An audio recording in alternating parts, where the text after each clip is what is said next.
김성환의 시사야.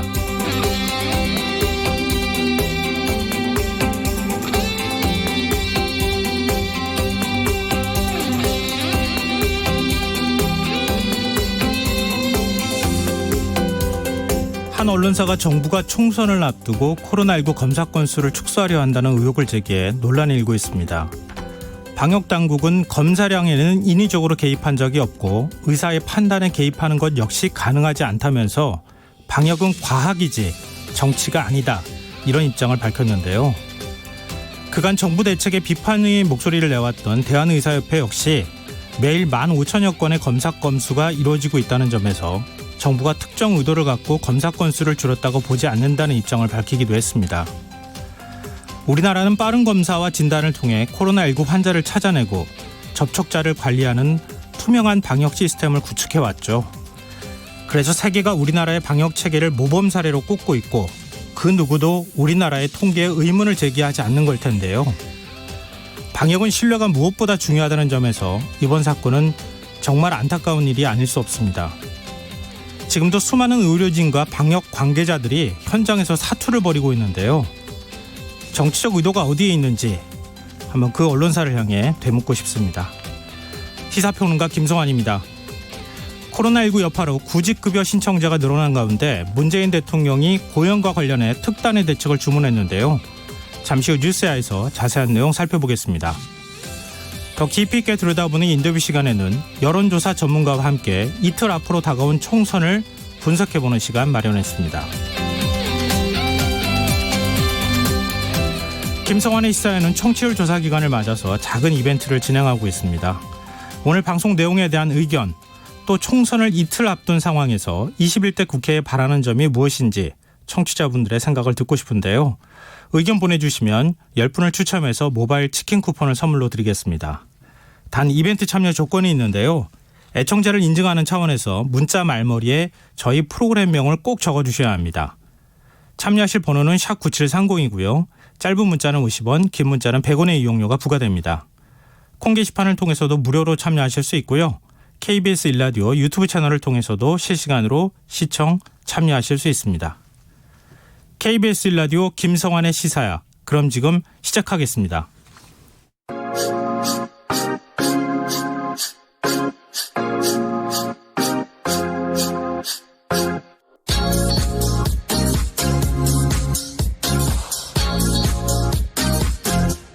KBS 1라디오 김성환의 시사야.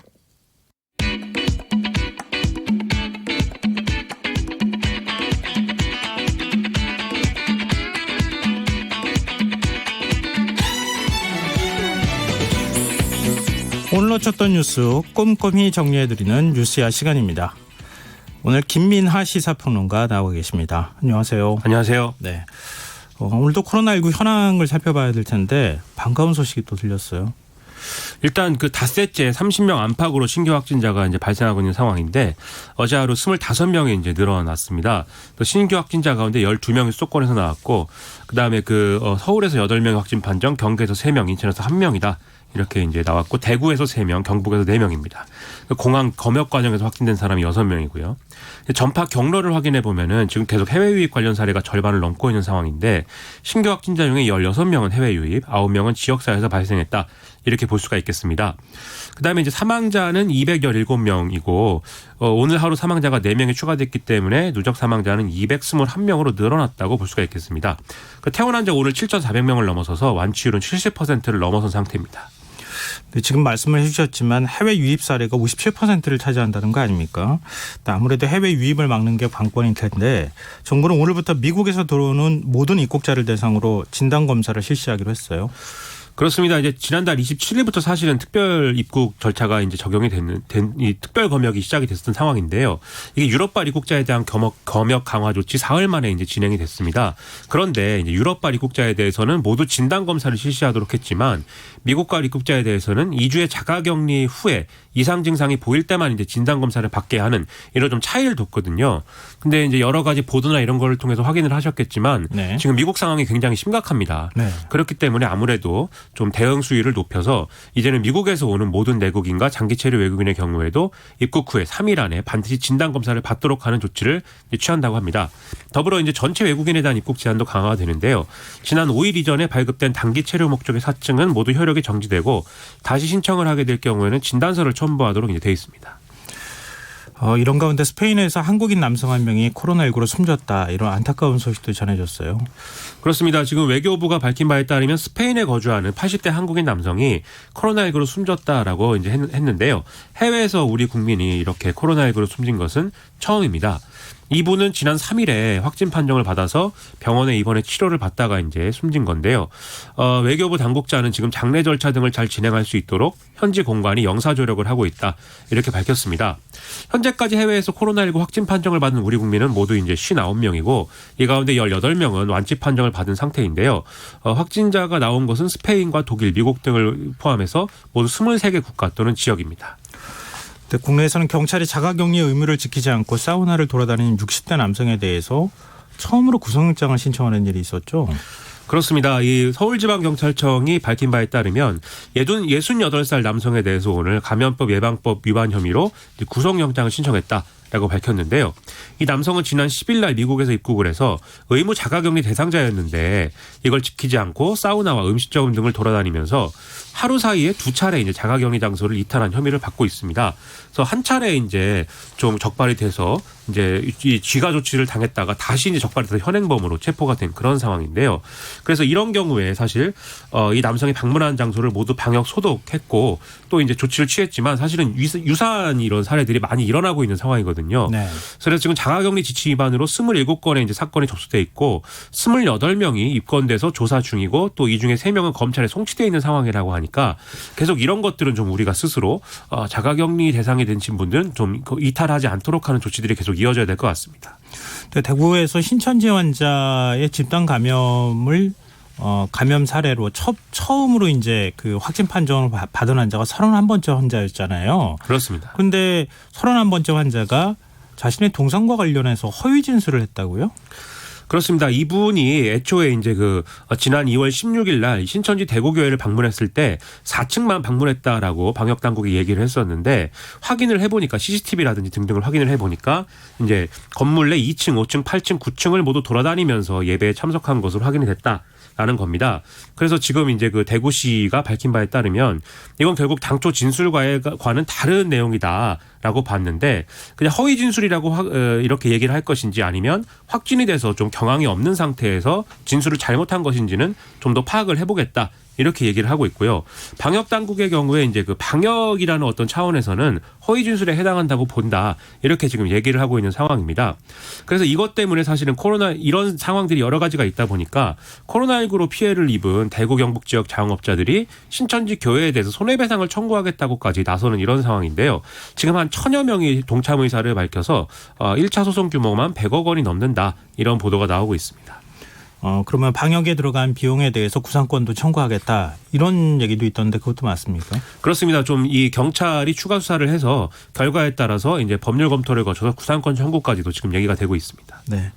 그리고 제가 앞서 그 코로나19 현황에 대해서 좀 여쭤볼 때 그때 이제 좀 반갑다 이런 말씀을 드렸는데 신규 확진자 수가 지금 닷새째 30명 안팎을 기록하고 있지 않습니까? 정부가 지난번에 한 50명 이하로 확진자 수가 줄어들게 될 경우에는 생활 방역으로 전환하는 걸 검토하겠다 이렇게 얘기를 했는데 그것도 정부의 검토 대상에 올라가 있는 건가요?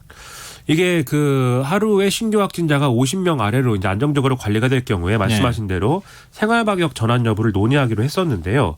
그래서 이제 일단은 그동안에 이제 사회적 거리두기의 성과를 좀 평가를 하고 생활방역 체계로의 전환 여부를 지금 이번 주 내로 논의를 한다는 예정입니다. 다만 이제 시기와 방법에 대해서는 좀 조심스럽게 깊게 고민을 한다라는 게 정부 입장인데요.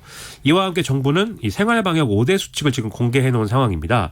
그래서 이 내용을 보시면 아프면 사나흘 집에 머물고 사람 사이의 거리를 유지하고 또 기침 예절을 지키고 손 씻기를 일상적으로 하고 주기적인 환기와 소독을 하라 이런 내용입니다. 그래서 좀 정부는 세부 수칙에 대한 궁금증이나 제안 등의 국민 의견을 오는 26일까지 온라인으로 받을 예정입니다. 네. 뭐 그렇게 생활 방역으로 전환한다 하더라도 사실은 지금과 그렇게 큰 차이가 있는 것은 아니다. 사회적 거리두기를 하는 것은 마찬가지다. 이렇게 이해하면 되겠죠. 이게 그렇습니다. 뭐 네. 느슨하게 사회적 거리두기를 이제 완화한다 이런 개념으로 접근하면 또 안 될 것 같고요. 그리고 지난번에 이제 해외 교민들에 대해서 재외국민 투표를 제대로 행사하지 못한다. 이제 이런 부분에 대한 교민들의 호소가 좀 있었잖아요. 근데 자가 격리자의 경우에도 투표를 할 수 있겠느냐 이제 이런 얘기가 있는데 투표할 수 있는 방안이 제시가 됐다고요? 그렇습니다. 오늘 이제 정부가 밝힌 이제 지침에 따르면 일단 총선 당일에 의심 증상이 없는 자가격리자를 대상으로 해서 일반 유권자들의 투표가 끝나는 오후 6시 이후에 투표할 수 있도록 하겠다라는 내용으로 지금 밝히고 있는데요. 그래서 이제 좀 일반 유권자하고 이 자가격리 유권자의 투표 시간과 동선을 최대한 분리하는 게 핵심인 그런 내용입니다. 그래서 거주지에서 투표소로 이 자가격리자가 이동할 때는 도보를 이제 도보로 가든지 아니면 자신의 차량을 이용해야 되고 대중교통 이용은 금지한다라는 내용이고요. 그다음에 이동 과정에 있어서는 좀 1대1로 관리자가 동행을 하거나 이와 유사한 방법을 이제 사용하도록 이렇게 좀 규정을 할 거라고 합니다.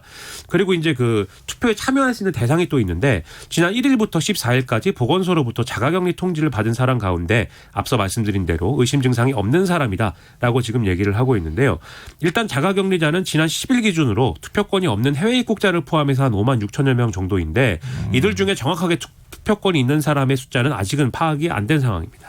근데 지금 그러면은 자가격리자에 대한 투표는 몇 시까지 하겠다 이런 시간도 혹시 발표를 했나요? 지금 그 시간에 대해서는 지금 뭐 이렇게 뭐 규정해서 뭐 몇 시까지다 이렇게까지는 얘기를 안 하고 있기 때문에 아마도 이거 좀 진행이 좀 계속 이제 투표가 완료될 때까지 진행이 될 것 같습니다. 근데 제가 좀 걱정이 돼서 물어보는데요.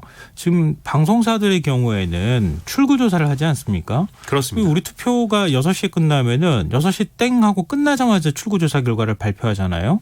그러면 그렇습니다. 자가격리자 투표하고는 어떻게 되는 겁니까, 이게? 일단 그걸 전제로 하면 아무래도 이제 방송사의 출구조사 조사 결과가 나온 이후에 자가격리자들이 투표를 할 수가 있게 돼서 이게 일부 문제가 있을 수가 있다라는 지적이 지금 나오고 있습니다. 그래서 일단은 이제 그 정부하고 방송사하고 협의를 좀 진행을 해서 뭐 출구조사 결과 발표를 늦춘다든지 뭐 이런 조치를 취할 수도 있을 걸로 보이는데 아마 그 부분은 이제 협의를 진행해야 될 것 같고요. 그냥 일부 사실은 이제 투표 과정에서도 사실은 뭐 지금까지도 투표소에 계속 줄 서 있고 뭐 이런 부분들이 있기 때문에 출구조사 결과 발표랑 또 이 투표랑 사실은 뭐 좀 엇갈리는 사실은 사례가 있었던 것도 사실이기 때문에 좀 이거는 일정 정도 조치가 필요하긴 하지만 아주 또 이렇게 타이트하게 또 관리할 수 있는 그런 상황은 또 아닌 것 같습니다. 근데 이 부분은 또 겹치지 않도록 아무래도 방송사에서 조정을 좀 하면 되지 않을까도 싶기는 한데요. 협조가 필요할 것 같습니다. 예, 그래야 될 것 같습니다. 그리고 코로나19의 여파가 경제로 가는 것, 특히 이제 고용시장에 어떤 영향을 미칠 것이냐 이게 큰 관심거리 중에 하나였는데 지난달 구직급여를 신청한 사람이 15만 명을 넘어섰다고요? 예, 그렇습니다. 구직급여 제도는 고용보험에 가입한 노동자가 실직할 경우에 생활안정자금 등을 지원하는 제도죠. 근데 구직급여를 새로 신청한 사람이 15만 6천 명으로 지난달에 15만 6천 명으로 1년 전보다 한 25%가 늘었다. 이렇게 이제 보도가 됐는데요. 이것은 2009년 세계 금융위기 이후에 가장 이제 높은 수준이다라고 볼 수가 있겠습니다. 코로나19 타격이 큰 숙박 음식 분야 신규 신청자가 7만 6천 명으로 지난해에 비해서 가장 많이 늘어났고 이어서 사업 서비스 보건복지 순으로 이제 늘어난 건데요. 이 총액을 보면 한 8,982억 원 정도 되기 때문에 이 총액만으로 보면 지난해보다 40% 넘게 급등한 걸로 나타나 있는 그런 상황이어서 상당히 이제 문제입니다. 그리고 더불어서 또 고용보험 신규 가입자 수 증가폭이 16년 만에 최저치로 떨어진 부분도 이제 문제인데요. 그래서 지금 이 고용보험 가입자 수가 계속 이제 그 증가폭 자체도 이제 줄어들고 있고 또 이제 숙박업의 경우에는 가입자 수가 마이너스로 돌아선 이런 부분도 있습니다. 더군다나 더 문제인 게 자영업자라든지 수고용 노동자라든지 또 프리랜서라든지 이런 부분들은 반영되지 않은 한계가 있기 때문에 좀 앞으로 17일에 발표될 통계청의 3월 고용 동향 이 결과에 좀 더 주목하고 있는 그런 상황입니다. 네, 좀 걱정스러운 부분인데 아무래도 이제 이렇게 실직을 하게 되거나 해고됐을 경우에 다시 일자리를 찾는 게 쉽지 않은 일이 아니겠습니까? 그렇죠. 그동안에 이제 여러 걱정하는 목소리가 나왔었는데 문재인 대통령이 특단의 대책을 마련하라 이렇게 지시를 했죠. 그렇습니다. 오늘 이제 그 수석 보좌관 회의에서 지금 경제 위기 국면에서 정부가 이제 일자리를 지키는 것에도 정책적 역량을 집중을 해야 된다. 이렇게 좀 강조를 하는 그런 모습이었습니다. 그래서 다음에 5차 비상경제회의를 열게 되면 고용 문제를 특히 이제 의제로 다루겠다라고 대통령이 밝혔는데요. 아무래도 이제 일자리가 무너지면 국민의 삶이 무너지고 그것으로부터 사회적 비용이 초래되는 게 이유로 말할 수가 없는데 그래서 고용 유지에 쓰는 돈은 헛돈이 아니라 미래를 대비하는 투자이다. 이렇게 좀 강조하는 이런 모양새였기 때문에 이 고용 문제에는 특단의 대책을 계속 논의를 하는 과정이 좀 있을 것 같습니다. 네. 비상경제대책회의에서 그 구체적인 좀 방안이 나왔으면 좋겠습니다. 그리고 최근 논란이 됐던 배달의 민족 그 정액제를 정률제로 바꾸는 이 문제에 대해서 소상공인들이 굉장히 반발했잖아요. 그렇습니다. 문재인 대통령이 이 부분에 대한 언급도 했다고요? 예, 문재인 대통령이 오늘 청와대에서 정세균 총리하고 주례회동을 진행을 했는데 지금 계속 코로나19 이후에 좀 플랫폼 경제가 확산하고 있는 이런 상황이기도 하기 때문에 지금 디지털 포용 등의 이름을 붙여서 이제 종합적인 대안을 좀 검토하기로 했다 이렇게 밝혔습니다. 그래서 이 구체적으로는 독과점 플랫폼 즉 이제 배달의 민족과 같은 이런 사례에 대한 대응 방법 이런 것들을 논의하기로 했고요. 그다음에 소상공인과 배달 노동자의 권리를 보장하는 방안 그리고 스타트업 육성 등의 이런 방안까지 좀 종합적인 대안을 조속히 검토하겠다 이런 얘기를 이제 나눴다고 하는데요. 아마 앞서 말씀해 주신 대로 배달의 민족 앱 뭐 이런 것들을 둘러싸고 이재명 경기도지사 등이 공개적으로 비판에 나섰고 또 지자체들이 공공 배달 앱을 개발하는 이런 상황까지 감안한 조치로 보입니다. 네, 화제를 좀 정치권으로 바꿔봤으면 좋겠습니다. 세월호 유가족 모욕 발언으로 논란이 됐던 차명진 그 전 의원, 차명진 후보. 미래통합당이 탈당 권유를 하지 않았습니까? 제명 조치를 한 게 아니라. 그렇습니다. 근데 좀 뒤늦게 제명 조치를 했어요, 오늘. 그렇죠. 이게 그 윤리위에서 이제 그 탈당 권유로 나와서 네. 이제 김종인 그 총괄선대위원장이 굉장히 뭐 한심하다 이렇게도 얘기를 했었는데 그리고 우리 후보로 인정하지 않겠다 뭐 이렇게 얘기를 하면서도 후보가 또 선거 운동을 하는 뭐 이상한 그렇죠. 모양이 만들어졌었죠. 그렇죠. 그런데 이 차명진 후보가 이 결정 이후에도 사실은 계속 망언을 이어가는 상황이 됐기 때문에 네. 아무래도 조치를 취하지 않을 수가 없는 상황이 됐다 이렇게 본 것 같습니다. 차명진 후보가 이제 11일 날 페이스북에 여기서 또 공영방송에서 말할 수가 없는 이런 용어를 써서 이제 그 상대 후보인 더불어민주당의 김상희 후보의 어떤 현수막들에 대해서 성희롱성 이런 좀 문구를 적어서 이제 논란이 된 건데요. 이게 계속 이렇게 좀 망언 또 성희롱성 발언 이런 것들이 이어지면서 논쟁이 되다 보니까 네. 수도권에서의 어떤 그 격전지에서의 어떤 영향 이런 것들을 고려하지 않을 수 없는 상황이 지금 미래통합당이 그렇게 된 거죠. 그래서 윤리위에서의 결론과는 별개로 최고위에서 이 법률원의 이 검토를 거쳐서 최고위에서는 뭐 당무의 종합적인 판단이 가능한 기구이기 때문에 네. 제명이 가능하다. 이런 이제 유권 해석을 받아서 바로 이제 제명을 시켜버리는 이런 결정을 했습니다.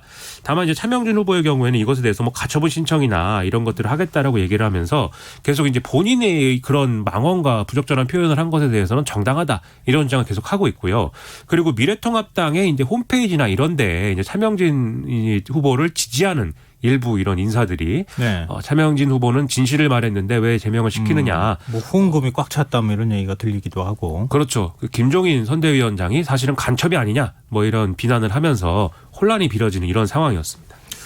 근데 뭐 뒤늦게 이제 제명 조치를 하면서 민심에 어느 정도 부응을 했다 이렇게 또 평가하는 분들도 있기는 하던데 너무 제명 시기가 늦은 거 아닙니까? 사전 투표는 이미 끝난 거잖아요.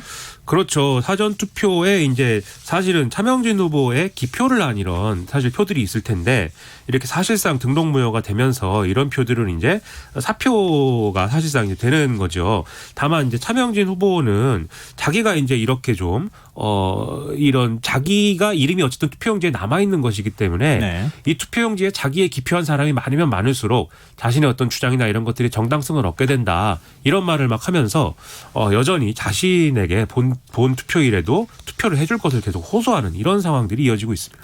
근데 차명진 후보가 출마한 그 지역구 문제는 지역구라 하더라도 지금 미래통합당의 선거 판세 전체에 영향을 미치는 것이기 때문에 굉장히 좀 심각하다 이런 얘기가 나왔던 거 아닙니까? 그렇죠. 지금 자체 분석을 해보면은 그 격전지들의 경우에는 지금 굉장히 작은 차이로 어떤 1, 2위 경쟁이 벌어지고 있는 이런 상황들이거든요. 그래서 이런 막말이라는 게 수도권 여론에 조금이라도 영향을 미치게 되면은 여러 의석들이 한꺼번에 이렇게 승부가 뒤집어질 수가 있기 때문에 네. 더더욱 이제 좀 어려운 그런 상황이 될 수가 있어서 이런 조치를 좀 강행한 것 같습니다. 그런데 김진태 통합당 후보 선거사무원이 세월호 6주기 현수막을 또 훼손하는 일이 있었어요. 그렇습니다. 김진태 후보는 춘천, 철원, 화천, 양구, 갑에 출마한 이제 미래통합당 후보인데 이 세월호 참사 진상규명과 책임자 처벌을 위한 춘천 시민행동이라는 시민단체가 있습니다. 이제 세월호 참사 6주기에 맞춰서 지난 12일에 족자형 현수막을 200여 장 정도 춘천 시내에 게시를 했는데요. 당연히 이것은 이제 적법한 절차를 거쳐서 진행이 된 것이죠. 네. 그런데 바로 이날 밤에 현수막 일부가 훼손되거나 사라진 사실이 이제 확인이 됐는데 이걸 훼손하는 사람이 이제 확인이 돼서 이제 추적을 해보니까 이 김진태 후보의 선거 운동원이었다. 이런 사실이 이제 밝혀져서 상당히 문제가 되고 있는 건데요. 네. 그래서 현장에서 면도칼로 현수막을 자르다가 이 사람이 적발이 됐는데 출동한 경찰이 보니까 이 김진태 후보 측에 차량이 있었고 이 차량 문을 여니까 23장의 이제 현수막들이 훼손돼서 이제 쏟아져 나왔다. 이런 얘기인 겁니다. 근데 김진태 후보 쪽에서는 뭐라고 설명합니까? 김진태 후보 측은 이 현수막을 훼손한 것은 선거사무원의 개인적인 일탈행위였던 것이고 미리 알았다면 당연히 말렸을 거다. 이렇게 얘기를 하고 있는 상황입니다. 네, 뭐 그동안에 이제 김진태 후보가 여러 세월호와 관련해서 얘기를 했던 말들이 있기 때문에 뭐 여러 또 의혹을 사기도 했었는데 일단은 개인적 일탈이다. 이제 이렇게 설명했던 말씀드리고요. 그리고 지금 중국 유곽을 유치하겠다 이런 공약을 내세워서 그동안에 논란이 있었던 통합당 이근열 후보가 사과를 번복하는 일이 있었어요. 그렇습니다. 이 자기 군산에 출마를 했는데 자기 공약에 중국 유곽 유치가 있어서 이게 논란이 좀 돼 있었죠. 그래서 이것에 대해서 일정 정도 유감 표명을 하고 뭐 이런 상황들이 있었는데 오늘 돌연 사과할 일도 아니고 사과를 해서도 안 되는 일이다라고 입장을 바꿔서 이 입장문을 기자들에게 일부 이제 이메일로 전달을 했습니다. 그래서 이제 이근열 후보의 주장은 공약에 이제 인천 차이나타운을 벤치마킹해서 이렇게 좀 뭔가 군산의 조성을 그런 걸 하겠다 이런 이제 그 공약인데 네. 거기서 이제 중국 유곽이라는 말로 이걸 표현한 것이지 유곽이라는 말의 의미인 뭐 이를테면 성매매 업소들이 집결해 있는 이런 지역이라든지 이런 의미로 쓴 게 아니다. 어떤 화려한 음식점이나 숙박업소를 표현한 단어에 불과하다 이제 이렇게 얘기를 했거든요. 근데 이제 사실은 유곽이라는 말의 사전적 의미를 찾아보면 네. 사실 우리가 이해하는 그 의미가 맞는 거거든요. 성매매 어떤 업소나 이런 것들이 좀 집결이 돼 있는 이런 것을 표현하는 게 맞기 때문에 사실은 이것은 뭐 오해라고는 주장을 하고 있지만 이런 표현을 썼기 때문에 당연히 불거질 수밖에 없는 그런 논란이었던 것 같습니다. 그래서 이것에 대해서는 비판이 굉장히 거세게 나오고 있는 그런 상황입니다. 네. 그리고 황교안 대표의 테러 발언도 지금 논란이 되고 있죠. 그렇습니다. 일부 이제 그 미래통합당 후보들이 뭐 일종의 뭐 그 테러라고 표현하고 있는데 뭐 습격을 받는다든지 또는 어떤 위협을 받는다든지 이런 사건들이 이제 이어지고 있는 상황 아니겠습니까? 광진을의 오세훈 후보 같은 경우에는 누가 이제 흉기를 들고 가려고 그러다가 그렇죠. 전복과 형사들이 그걸 이제 제압하는 그런 일이 있었죠. 근데 오 그렇습니다. 후보는 그거에 대해서 크게 문제 삼지 않았던 것으로 알고 있는데. 그렇죠. 그분도 뭐 이런 어떤 그 문재인 정권의 어떤 피해자이다 이렇게 주장을 하면서 네. 뭐 크게 자기가 어떤 법적 책임이나 이런 거를 묻는 그런 분위기는 아니었는데요. 근데 황교안 대표가 이제 11일 날 서울 종로구 대학로 유세 중에 우리가 열심히 하려고 하지만 불법 탈법에 무능한 정권이 뭐 별짓을 다 한다 이렇게 얘기를 하면서 이 정부가 자기들의 목적을 이루기 위해서는 무슨 짓을 할지 모른다. 테러를 할지도 모른다. 이렇게 주장을 하면서 이미 한 걸 보지 않았느냐. 이렇게 얘기를 하면서 이제 논란이 이어지고 있습니다. 그래서 이제 더불어민주당의 경우에는 이때 황교안 대표가 정부를 향해서 막말과 가짜 뉴스를 쏟아내고 있다라고 이제 굉장히 크게 비판을 하는 이런 상황이었고요. 네. 그래서 이런 것들이 유권자들에게 어떤 국민 불안과 공포심을 야기하는 그런 것이기 때문에 대선 후보는커녕 국회의원이 될 자격도 없다. 이런 비판도 같이 제기를 하고 있는 상황입니다. 네. 통합당 얘기는 여기까지 좀 하고요. 지금 여러분께서는 KBS 1라디오 김성원의 시사와 함께하고 계십니다. 계속해서 뉴스야 이어가겠습니다. 이번에는 민주당, 여당 얘기를 좀 해보죠. 여당 내에서도 막말 논란이 이어지고 있어요.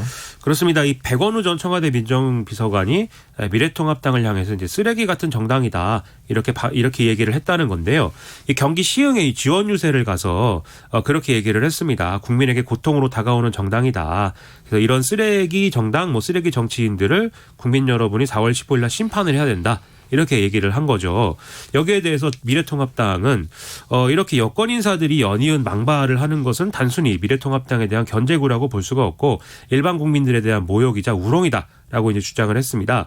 그러면서 이렇게 좀 싸움질하는 이런 국회를 만드는 그런 정치 삼류의 모습이기 때문에 반성해라 이렇게 주장을 하는 그런 상황입니다. 글쎄요, 뭐 그 국민이 아니라 정치권을 향해서 한 말이니까라고 이렇게 뭐 변명 아닌 변명을 하고 있는 사람들도 있기는 하던데 집권 여당이면 여당답게 좀 이렇게 포용하는 모습들을 보여줘야 할 것 같은데. 그렇죠. 그리고 또 미래통합당의 입장에서는 그동안 계속 막말 프레임 속에 지금 갇힌 그런 모양새였지 않습니까? 네. 그래서 이런 걸 가지고 약간 그런 막말 프레임을 사실은 미래통합당이 보기에 더불어민주당도 자유롭지 않다. 우리만 막말이 아니라 저쪽도 막말이다. 이런 프레임으로 또 전환하려고 하는 그런 전술로 이용하고 있는 것이기 때문에 사실 여지를 줬다 이렇게 볼 수가 있는 것이죠. 더불어민주당 입장에서 보면. 그리고 쓰레기 발언으로 논란을 빚은 사람이 또 있지 않나요? 그렇습니다. 이제 그 열린민주당의 정봉주 최고위원이 어제 자기가 운영하는 이제 유튜브 채널이 있습니다. 여기에 이제 영상을 올려서 더불어민주당 지도부를 강하게 비난을 했는데요. 뭐 자기가 굉장히 참으려고 했지만 이 더불어민주당 지도부가 한 일을 보면 짐승만도 못하다라면서 이 씨, 윤 씨, 양 씨를 거론을 하면서 내가 영원히 을로 있을 줄 아느냐. 나는 악착같이 살아남을 것이고 각각은 바뀔 것이다. 이렇게 주장을 했습니다. 그리고 이제 이 유튜브 방송에 이제 좀 어떤 그 항의나 욕설 이런 것들이 들어오게 되니까 여기에 대해서 네거티브할 시간에 집에 가서 자라 이 뭐 어쩌고 저쩌고 이제 욕설을 동원해서 이렇게 좀 비난을 하는 이런 모양새였는데요. 이 영상 자체는 이제 유튜브 채널에서는 삭제된 상태라고 합니다. 그리고 이제 요게 이제 이렇게 논란이 되니까 오늘은 다시 이제 긴급 죄송 방송이라는 제목의 영상을 또 올렸는데요. 여기에 대해서 부적절한 표현을 한 것은 불찰이다라면서 좀 다른 사람이 와서 이렇게 좀 다른 더불어 시민당의 지지자들이 와서 자기에게 이제 비난을 하는 것 같아서 그분들에 대한 어떤 반응을 한 것이지 뭐 이렇게 좀 막말을 굳이 이제 하려고 한 것은 아니다. 어떤 인격적으로 자신이 어떤 좀 이제 수양이 덜 된 것 같다. 이렇게 해명을 했습니다. 그리고 앞서 말씀드린 이제 더불어민주당 지도부에 대한 언급 있지 않습니까? 네. 이 씨, 윤 씨, 양 씨에 대해서도 이 중에 특히 윤 씨는 이제 윤 씨가 아니고 김 씨다라고 정정을 했고 그래서 이것에 대해서도 더불어민주당하고 뭐 싸울 마음이 있는 것은 아니다 이렇게 얘기를 하는 상황이었습니다. 이시훈 씨, 김 씨는 또 누군지 모르겠네요. 이 씨라는 것은 우리가 추정하기로는 이해찬 대표를 말하는 것 같고요. 네. 윤 씨는 애초에 윤호중 사무총장을 거론한 것이 아닌가 싶었는데 윤호중 사무총장이 이제 문자를 보냈다고 하거든요. 정봉주 최고위원한테 왜 나한테 그러느냐. 그래서 이제 정봉주 최고위원은 그게 아니라 더불어시민당의 비례대표 후보인 김원걸 후보를 이제 얘기하려고 했는데 그걸 윤 씨라고 썼다 이렇게 얘기하는 것 같고 양 씨는 아마도 양정철 민주연구원장이 아니겠는가라고 이제 언론은 추정을 하고 있습니다. 참 이렇게 국민의 지지를 받겠다고 하는 정당에 있는 사람들이 이런 말을 쓰는 걸 국민들이 어떻게 바라봐야 될지 유권자들이 또 어떻게 보고 있을지 좀 무섭지 않을까 싶은데 그런 얘기를 그냥 하네요. 그렇죠. 이런 발언이 사실은 또 자기 자신에 대한 어떤 공천 과정에 대한 어떤 불만 제기 이런 것과 더불어서 열린민주당과 더불어시민당이라는 사실은 뭐 자기 편끼리 싸우는 어떻게 보면 이런 연장선으로 또 보이기도 하는 거거든요. 그런 점에서는 좀 득보다 실이 많은 이런 행위인데 왜 이렇게 했는지는 사실 저로서는 잘 이해가 가지 않습니다. 네. 이런 가운데 민주당 김남국 후보가 과거 유료 팟캐스트에 출연해서 했던 발언이 지금 논란이 되고 있는 거죠. 그렇죠. 이게 오늘 이제 안산 단원을에 출마한 더불어민주당 김남국 후보에 대해서 미래통합당 박순자 후보가 기자회견을 열고 이 여성의 몸과 성과 상품화 도구와 희화하는 어떤 풍조에 대해서 얘기를 하면서 이 김남국 후보자의 이중적 행태이다라고 얘기를 했습니다. 이 김남국 후보가 2019년 1월 14일부터 2월 26일까지 뭐 팟캐스트 3연고전이라는 이름의 이런 이 팟캐스트가 있는데 여기에 계속 출연을 하면서 어떤 여성에 대한 어떤 성적 대상화라든지 이런 걸로 해석될 수 있는 발언들을 이제 하면서 웃고 즐겼다 이런 내용인 건데요. 그래서 예를 들면은 이 팟캐스트 방송에서 어떤 여성의 신체 사진을 보면서 뭐 품평을 한다든지 뭐 그리고 뭐 앞으로 뭐 연애를 하는 데 있어서의 뭐 어떤 약간의 음담패설로 비춰질 수도 있는 이런 발언까지 한다든지 이런 것들이 문제이기 때문에 좀 섞어대제해라 이런 얘기를 하는 그런 상황이었습니다. 좀 이해가 안 됐던 게 방송 진행을 하시는 분들이 거기 다 들어가 있고 뭐 변호사도 있고 근데 거기에 이제 김남국 후보도 당시는 이제 후보신 분은 아니었기 때문에 아니었긴 했지만 변호사로서 거기 또 들어가서 이런 성인 방송을 한다는 게 이게 맞는 건지 잘 모르겠는데요. 김남국 후보는 어떤 입장입니까?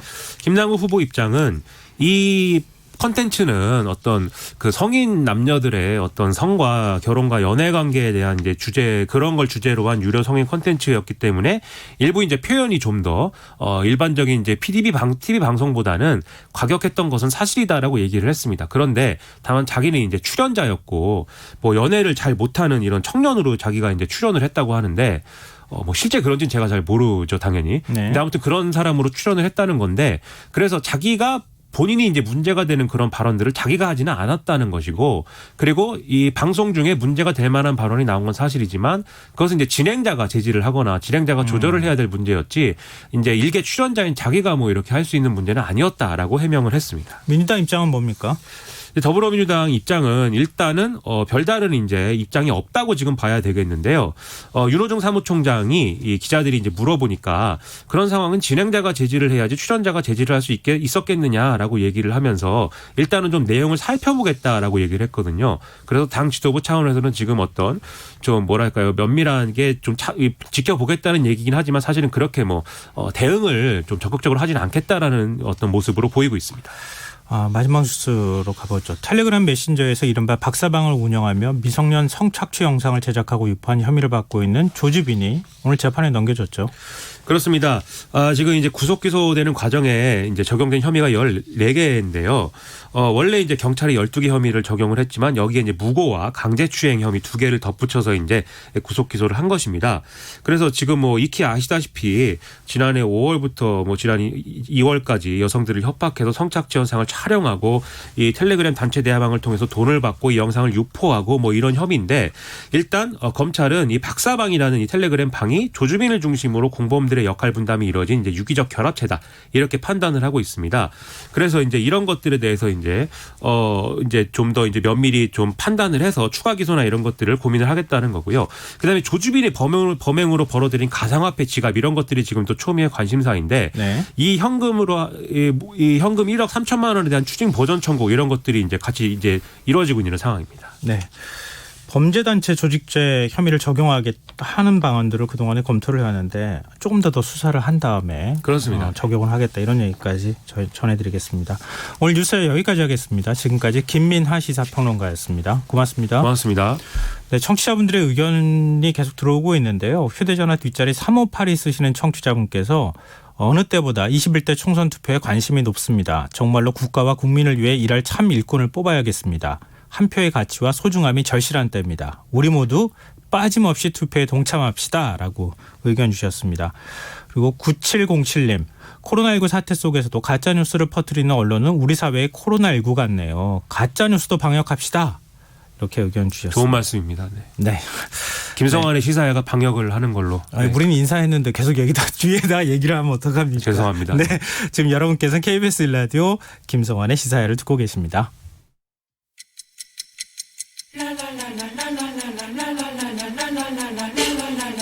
바쁜 당신을 위해 준비된 밤 시사야 시사평론가 김성환과 함께합니다.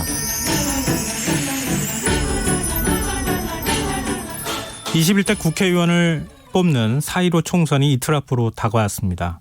이런 가운데 주말 사이 사전투표율이 26.69%로 역대 최고치를 기록하면서 높은 사전투표율이 선거 결과에 어떤 영향을 미칠지 주목되고 있는 상황인데요. 오늘 이슈와 인물을 더 깊이 들여다보는 인터뷰 시간에서는 여론조사 전문가인 배종찬 인사이트 K 소장과 높은 사전투표율의 의미와 함께 이번 총선 막판 변수는 어떤 것들이 있을지 살펴보도록 하겠습니다. 배 소장님 안녕하십니까? 안녕하십니까? 네. 사전투표율이 이 정도 나올 거라고 혹시 예상하셨어요? 뭐 예상이 됐던 대목이죠. 예상이 이 정도 수치가 나올 거라고 예상하셨다고요? 네네. 실제로 사전 투표율이 얼마나 될지를 물어보는 조사가 또 최근에 있었거든요. 네. 근데 그 조사 결과는 한 30.1%로 봤더라고요. 근데 그 결과를 보면 이 사전 투표율은 계속해서 높아질 수밖에 없었습니다. 이게 선거를 거듭하면서 계속 높아져 왔거든요. 근데 역대 최고치가 된 것도 이 사전투표 제도가 이제 점점 정착이 돼가고 있다. 지난 대선에서의 사전투표율이 26.06%였고 그리고 지방선거가 20.1%였거든요. 네. 그러니까 이것이 이제 사전투표율이라는 것이 이게 편리성이 있습니다. 이른바 제가 이제 표현을 할 때는 편의점 효과라고 하는데 네. 이게 또 실제 주민등록상의 거주지와 실거주지가 다른 사람들이 많거든요. 또 한편으로는 이제 선거일날은 뭔가 주중이기 때문에 공휴일이긴 합니다. 근데 다른 일을 하려면 차라리 주말에 그냥 금, 토 이틀이고 어디에 가서든 투표를 할 수 있기 때문에 이 편리함을 당할 수 있을 만한 제도는 없는 거죠. 워낙 편리하니까. 그래서 이 사전투표율은 계속 높아왔고 이렇게 되리라고 전망이 돼왔던 거죠. 근데 코로나19 때문에 투표율이 좀 떨어질 것이다 이런 뭐 관측이 지배적이었고 또 사전투표라는 것 자체가 다른 네. 사람들하고 접촉면을 줄이기 위해서 지금 좀 빨리 투표를 앞당긴 것 아니냐 이런 이제 분석도 있었는데요. 그렇죠. 소장님께서는 사전투표율이 높게 나타난 배경 그만큼 편리성이 있기 때문이다. 이걸로만 설명하기엔 좀 부족한 것 같은데. 더 있죠. 더 네, 있죠. 다른 배경이 혹시 더 있습니까? 또 하나가 이제 이게 새몰이 효과죠. 그러니까 진영 간 대결 구도가 되고 있기 때문에 네. 적극 지지층들은 이미 표심이 결정이 된 겁니다. 그러다 보니까 이제 빨리 가게 되는 거죠. 아무래도 빨리 투표를 하게 되고 이것이 이제 진영 간에는 나는 벌써 투표를 끝냈다 이렇게 해서 우세하다 또 승기를 잡았다 이렇게 새몰이를 할 수 있기 때문에 이렇게 사전 투표율이 또 새몰이 효과도 있다고 볼 수가 있겠고요. 또 하나는 뭐 이건 저는 이제 데이터 분석을 하는 사람이기 때문에 그런 이론에는 귀 기울이지 않았는데 네. 실제 이번에 보면은 사전투표를 하고 난 이후의 댓글들 반응을 보니까 이 비례 투표 용지에 대한 관심이 상당히 많았던 거예요. 그러니까 이른바 우리가 이야기하는 호기심 이론입니다. 그러다 보니까 비례 투표 용지가 48.1cm인데 어떻게 생겼어? 이러면서 이제 투표를 빨리 하게 되는 거죠. 가서 확인을 할 수가 있으니까. 그런 또 효과도 있었던 것 같은데 실제 뭐 인도나 네덜란드나 다른 나라 같은 경우에는 투표 용지가 실제로 더 우리나라보다 더 길기도 하고 사진을 이렇게 인쇄를 해요. 그래서 네.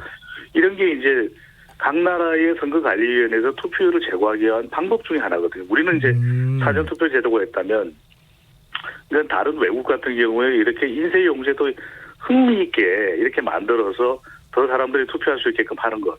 이게 이제 제도화되다 보니까 투표율이 더 높아졌다고 볼 수가 있겠죠. 굉장히 흥미로운 분석을 해주셨어요. 투표 용지가 예. 실제 그렇게 이론화되어 있는 것도 제시가 되고 있습니다. 이런 편리함, 또 이제 새몰이 효과 이런 것들 자체, 또 한편으로는 투표를 하는 용지 자체도 좀 더 사람들이 잘 흥미를 가지고 투표할 수 있게끔 만든 것까지도 이런 투표율에 영향을 줄 수가 있는 것이죠. 네. 근데 이번에 사전 투표율이 이렇게 높은 것을 두고 여야 정치권이 각각 유리한 방향으로 지금 해석을 하고 있던데요. 배 시장께서는 이번 투표율로만 봤을 때는 어느 당이 좀 유리하다고 보십니까? 이게 항상 있는 현상입니다. 사전투표. 왜냐하면 그 이후부터는 깜깜이 기간이기 때문에 이게 확인할 길이 없거든요. 그러다 보니까 이제 이때 우리가 동원되는 게 사자성어인데 마전인수다, 동상이몽식이다. 그러니까 이제 여당 쪽에서 봤을 때는 이게 코로나 극복을 위해서 이렇게 투표율 지지층들이 많이 나왔다라고 이제 해석을 하는 것이고, 반면에 이제 미래통합당 보수정당 쪽에서는 이게 분노 투표다. 그래서 정권을 심판하기 위해서 우리 지지층들이 많이 나왔다. 그런데 이제 또 소수 정당이나 이 민주당이나 통합당, 미래통합당이 아닌 정당들은 또 어떻게 해석을 하냐면 거대 양당을 심판하기 위해서 유권자들이 대거 몰려 나왔다. 이건 알 수가 없습니다. 우리도 이제 출구조사를 해보면 사전투표 때는 출구조사를 할 수가 없거든요. 네. 그러니까 이제 중앙선거관리위원회는 알 겁니다. 이 남녀 비율, 그다음에 이 선거구별 비율, 그다음에 연령대별 비율을 아는데 이거 공개를 하지 않아요. 네. 그래서 이것도 일종의 깜깜이기 때문에 이때는 또 이 지지층들을 독려해야 되기 때문에 주로 자기 정당에 또 자기 정치 세력에 유리한 발언들을 내놓곤 하죠. 근데 이 사전 투표율이 이번에 이렇게 높게 나왔을 때 본 투표율도 네. 같이 따라 올라가면서 높게 나올 것이냐, 아니면은 투표가 분산되는 효과로 그냥 그칠 것이냐, 이런 이제 전망이 서로 간에 좀 엇갈리는데요. 소장님께서는 어떻게 보세요? 대체적으로 사전 투표율이 높으면 본 투표율도 높았습니다. 지금까지는. 그래서 지난 지방선거도 그렇고 2017년 대선의 경우에도 사전 투표율에 곱하기 3을 하면 본 투표율이 됐어요. 한 3분의 1 정도가 하는 것인데 상당히 이거는 사전 투표가 높은 본 투표율을 견인했거든요. 네. 근데 이번의 경우에는 가만히 이제 지역을 들여다보면 조금 더 다른 분석이 가능한 것이 이 호남 지역에서 투표율이 높다라는 것은 이 호남 지역에서의 경쟁력이 있는 영향력이 있는 정당 적극 지지층들이 이제 투표를 했다는 이야기인 것이고 먼저 네. 이미 포심이 결정되어 있기 때문에 또 지금 격전지에도 사전 투표율이 상당히 높거든요. 네. 이 경우에도 뭐 새 대결도 있고 또 한편은 이미 결정했기 때문에 누구에게 투표할지 또 비례 대표 정당 투표는 어디에 할지 결정이 됐기 때문에 하는데 상대적으로 보면은 이 영남 지역 그러니까 대구, 부산, 울산은 투표율이 낮은 편이거든요. 네. 그러니까 사전 투표는 주로 젊은 세대 많을 거예요. 그 다음에 또 이미 표가 압도적으로 이제 이미 결정이 되어 있는 지역들, 호남 지역을 우리가 예로 들 수가 있겠죠.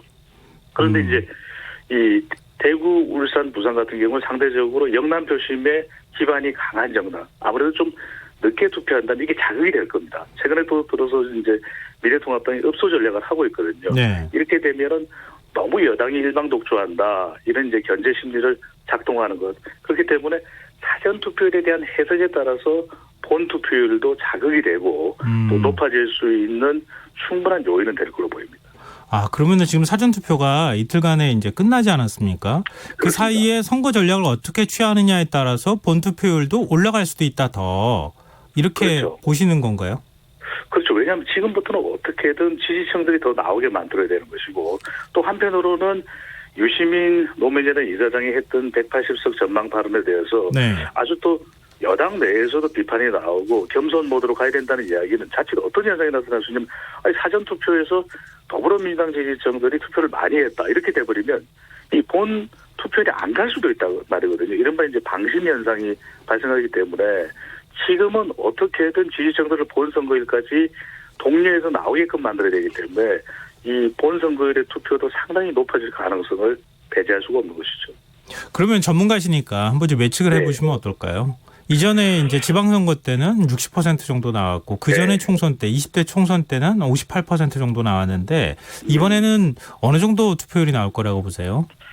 그래도 전망 잘못했다가 또 시사야에서 영영 굿바이 되는 거 아닌가 모르겠는데 이게 저는 곱하기 3 정도까지 가기는 쉽지 않다. 왜? 이번의 경우에는 이 코로나 우려에 대한 것 때문에 본선거일과 사전투표에 좀 분산투표 효과도 있습니다. 이게 분산투표 현상이라고 볼 수 있기 때문에 네. 대체적으로 그러면 사전투표율에 이 곱하기 한 2.5 정도 또 2에서 3 사이니까 2.5 정도를 하게 된다면 대체로 60에서 한 65% 사이 정도 이렇게 전망을 해봅니다. 아, 60에서 65%요. 그것도 상당히 네. 높은 투표율이라고 볼 수 있을 텐데. 그럼요. 지난 총선에 비해서도 더 높은 투표율이 되는 것이죠. 근데 이렇게 기존의 총선보다 투표율이 이번에 높게 나오는 원인, 그건 뭐라고 보세요? 지금 코로나19 때문에 투표율이 낮아질 거라고 봤는데 투표율이 이렇게 더 높게 나오는 현상이 나오는 것은 나름대로 이제 주권자들의 주권의식이 높아지고 있다 이렇게 또 볼 수 있는 거 아닌가요? 그럴 수도 있죠. 그것도 한 부분이 될 수 있고 정말 역시 시사 분석 최고 전문가이시니까 잘 또 예리하게 분석을 하시는데 2월 말 3월 초까지만 해도 코로나 우려가 상당히 컸습니다. 그래서 투표율이 20대의 경우도 그렇고 60세 이상도 낮아지지 않을까 그랬는데 너무나 잘 알다시피 3월 중순부터 이 코로나 감염 우려가 낮아졌지 않습니까? 네. 바로 이것이 투표에 대한 의지를 더 키운 겁니다. 그러니까 이 3월 말 조사됐던 이 투표 의향 이런 조사들을 종합을 해보면 오히려 30, 40대도 그렇고 60세 이상도 그렇고 더 적극적으로 투표하겠다라는 거예요. 그러니까 이 감염 우려가 낮아지면서 또 중앙선관위에도 철저하게 방역 대책을 세우고 난 이후부터는 알려주고 난 이후부터는 오히려 이 감염 우려 투표를 할 때의 감염 우려보다는 적극적으로 충분히 투표할 수 있는 환경이 되겠구나. 이것 자체가 걱정을 상당히 좀 떨어뜨린 결과로도 볼 수 있는 것이죠. 아, 근데 지난 지방선거 때 보면은 젊은 층들 네. 20, 30대, 40대까지 투표율이 그 이전의 총선보다 많이 올라갔었잖아요. 그렇습니다. 그게 이제 60% 정도 투표율을 기록한 것인데 지금 네. 말씀하시는 것처럼 한 65% 투표율이 나올 경우에는 사실 표심을 예측하기가 굉장히 어려운 상황으로 가는 거 아닌가요? 그럴 수도 있는데 이미 우리가 이게 여러 선거 판세 진단할 때 보면 이번 선거가 진영 간 대결 구도가 매우 뚜렷하게 나타나고 있고 오히려 역대 선거를 보면은 무소속이 좀 반짝하고 많았던 적은 1992년 선거와 2008년 선거였어요. 그때는 이제 무소속이 20명 이상, 20명 이상 정도 당선자가 나올 정도였는데 이번의 경우는 철저하게 이 거대 양당 대결 구도가 만들어지고 있거든요. 네. 이럴 때는 오히려 다른 변수가 잘 작동을 안 합니다. 부동층도 많이 줄어들어 있는 셈이고 또 부동층도 어느 한 방향으로만 한 정당 쪽으로만 가지 않거든요. 한 후보 쪽으로만. 네. 그렇다면 적어도 투표율이 높아지면 높아질수록 오히려 선거 여론조사 결과가 상당히 가까워질 수 있다. 왜냐하면 선거 여론조사 결과는 거의 모든 연령대가 100% 투표를 한다는 가정하에 결과 분석을 하는 것이거든요. 네. 그렇다면 투표율이 높아진다는 것은 모든 연령대의 투표율이 다 높아진다. 그렇게 된다면 이것은 그동안 나왔던 선거 여론조사, 물론 선거 여론조사 결과가 투표 결과가 예측 조사는 아닙니다. 하지만 가까워질 가능성은 투표율이 낮을 때보다는 더 높아진다고 볼 수 있겠죠. 물론 이때 한 가지는 반드시 유념할 필요가 있습니다. 연령대별 투표율인데 전체적으로 높아진다 하더라도 네. 특정 연령대, 그러니까 20대가 너무 낮다든지 또는 50대가 너무 낮다든지 또 60세 이상이 아주 높다든지 하면은 조금 투표의 결과에도 영향을 줄 수는 있을 것으로 보입니다. 네. 근데 이제 이번 총선까지 이틀이 지금 채 안 남은 상황이라고 볼 수 있는데요. 남은 기간 동안 민심을 뒤흔들 만한 변수 어떤 게 있을까요? 세 가지를 많이 이야기를 합니다. 이 투표율, 연령대별 투표를 이야기하고 그다음에 또 하나는 이제 막말 이야기를 합니다. 막말 파장이 또 자기 그 막말 파장이 진원지가 되는 지역뿐만 아니라 다른 지역에까지 영향을 준다. 마지막으로 이제 부동층 표심을 이야기하는데 제가 이렇게 하면 다 교과서 같은 이야기 왜 또 반복하냐 이렇게 또 야단을 치시더라고요. 그래서 시사야니까 제가 또 특별한 카드를 하나 가져왔습니다. 지금 가만히 보면 선거 여론조사도 그렇고 출구조사할 때도 속마음을 모르겠는 연령대가 60세 이상의 여성이에요. 근데 네. 이들의 투표율이 상당히 또 높은 편이거든요. 무슨 말씀을 드리고 싶냐면 60세 이상이 출구조사에서도 파악되지 않는 표심이기 때문에 근데 60세 이상 생각하면 상당히 노후 대비도 있고 또 여성이라고 하는 사회적 지위도 그렇고 집단적으로 투표를 할 가능성 배제할 수 없습니다. 그렇다면 이들의 표심이 어디로 가냐? 60세 이상 여성. 여기에 저는 한 표를 걸어봅니다. 60세 이상 여성의 투표율이 높아질 때 그 부분을 좀 주목해라. 60세 이상. 예, 60세 이상 여성 유권자들의 표심을 주목해라. 그렇죠. 네. 그렇게 하면은 지금 말씀하신 걸로 따지면 약간 보수당 쪽에 유리한 상황이 될 수도 있다. 이렇게 또 해석할 수도 있는 거 아닌가요? 그런데 이제 또 사전 투표 때 이미 젊은 세대가 많았다면 실제적으로 본선거에 60세 이상이 그만큼 여성이 타결이 있을지 없을지는 우리가 가늠하기 힘든 부분이다. 또 그쪽을 주목해서 지금 노인 정책도 각 정당마다 내놓고 있기 때문에 말 수는 없겠습니다. 네, 오늘 흥미롭고 재밌게 선거 얘기 풀어주셔서 정말 고맙습니다. 감사합니다. 네, 지금까지 여론조사 전문가인 배종찬 인사이트 K 소장과 함께했습니다. 오늘도 수고한 당신들의 이야기가 여기 있습니다. 김성환의 시사야.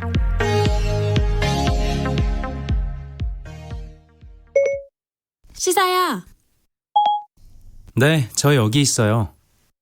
오늘 하루 AS 해줘. 네, 더 알고 싶은 이야기 놓쳤던 뉴스 제가 알려드릴게요.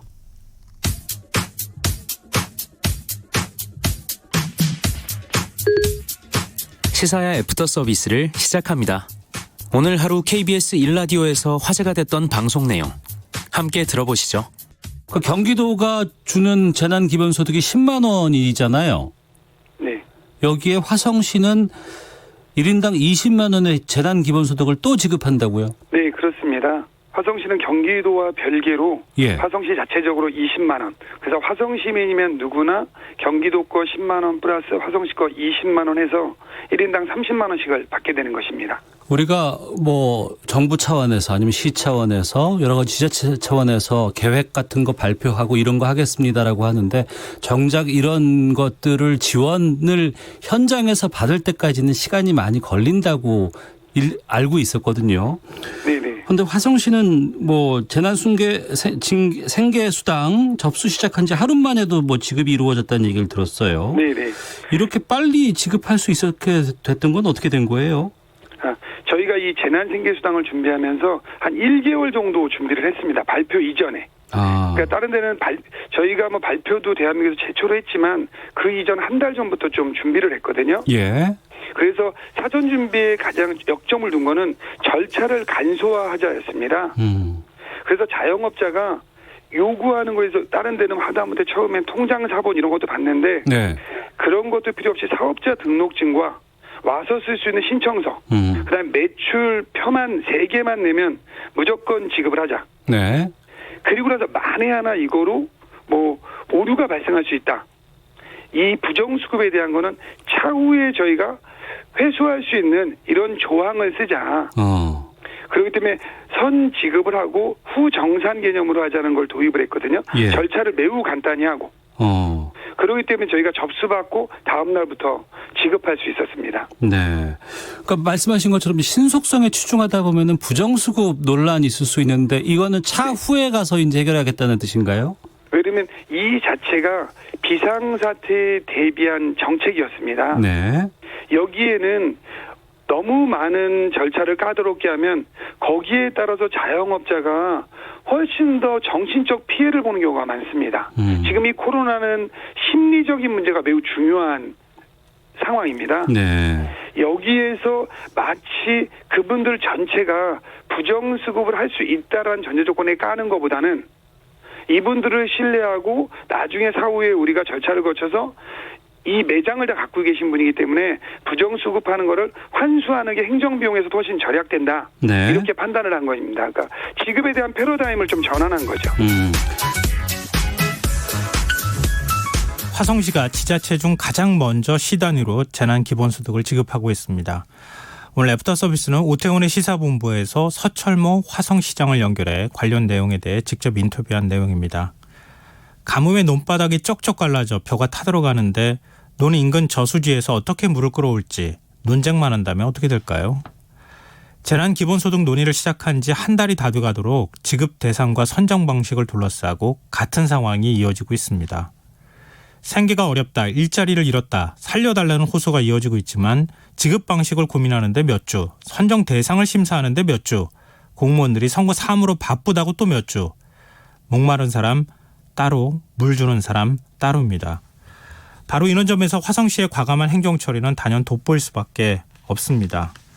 부정수급자를 가려내는 극소수 일탈을 방지하는 완벽한 행정이란 우리 머릿속 상상의 세계일 수 있습니다.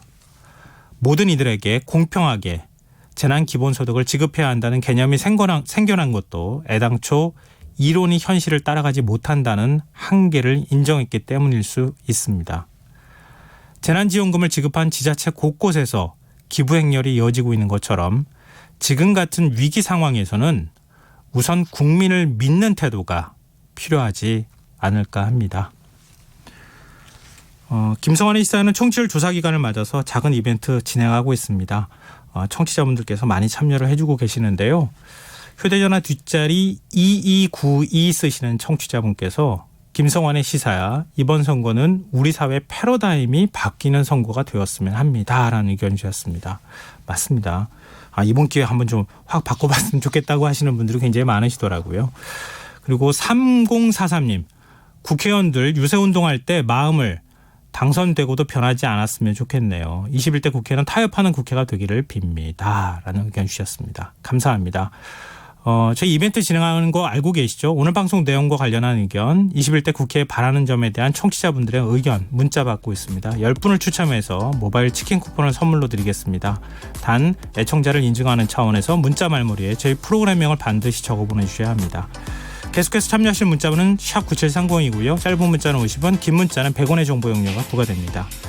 1부 순서는 여기서 마무리하겠습니다. 저는 11시 정각 2부에 다시 오겠습니다.